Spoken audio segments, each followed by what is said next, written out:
think the reason, or one of the reasons I love to make these videos is I just want to define things and understand them for what they are and just speculate, couch it with people.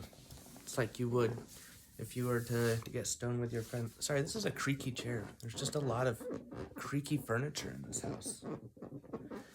Anyway, oops. There's a lot of people out there that, they'll have a persona or something and just have this jive and they'll be just interesting. Like there's something about them, For me, I have that part of me where I can be a total goon or a character.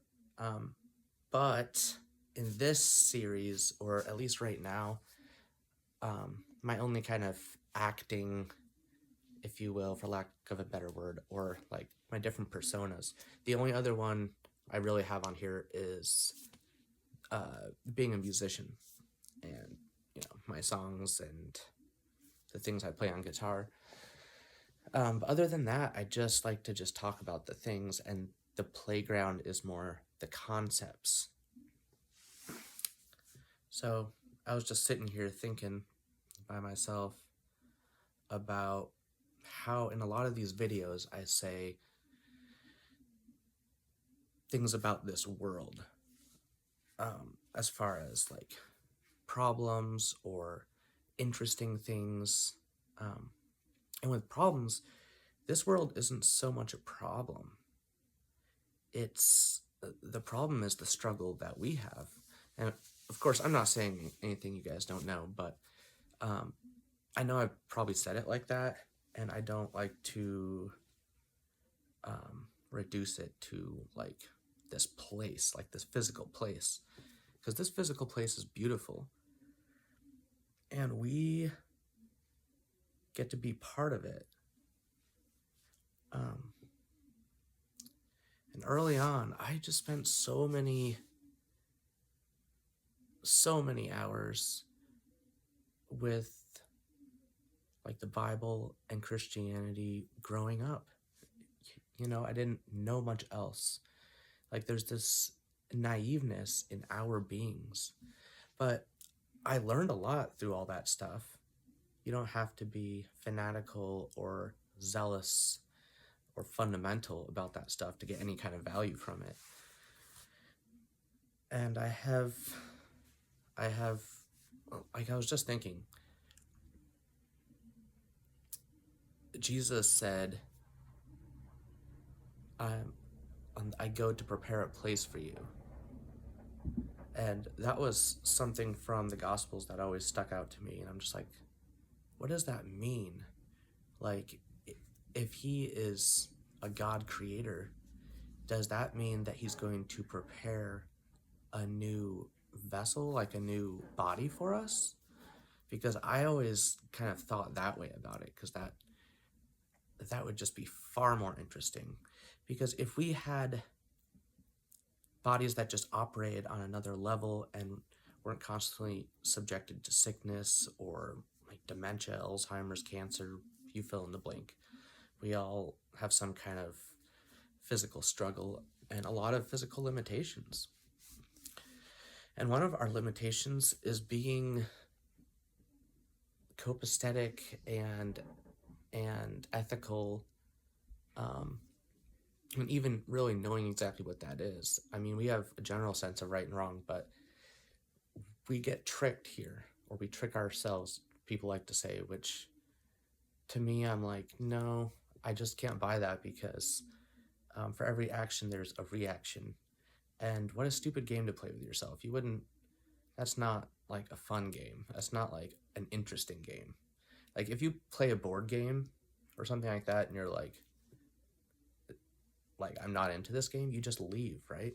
You just fold. But here, and I guess people do that here, but that takes a lot of courage, and it's very painful for everyone around them, if you know what I mean, if you know what I'm talking about. But in bodies that were, like, we were well most of the time, like we can't even fathom that.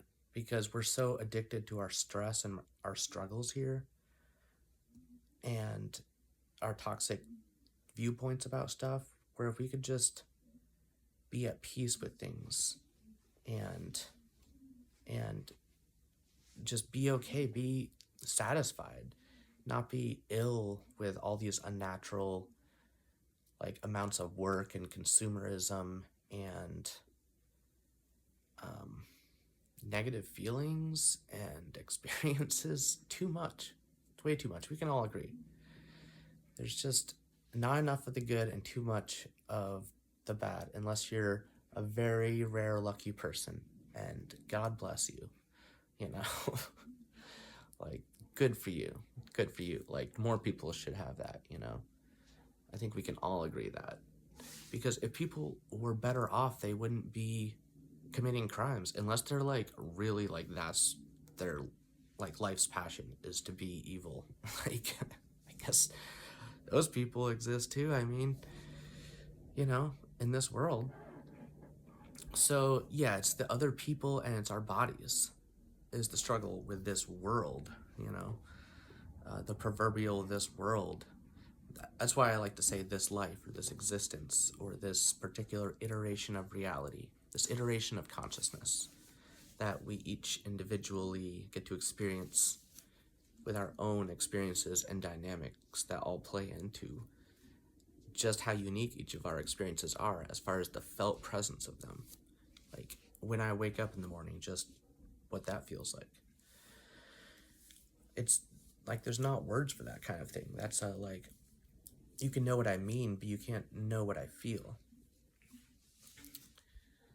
And that's how it is between all of us, unless you're some superhero empath or something that could actually like, which I think a lot of us can to a degree, because just by being in front of someone, say your best friend breaks the news to you in person that like one of their parents passed away, like you would, oh, your heart would drop with them. Like that would be, you could feel the pain and the grief. You could feel the grief because you're so connected to them. And even a stranger, I mean, you can relate because you know what that feels like for you, but you don't know how it feels for them still. But you know it's not fun.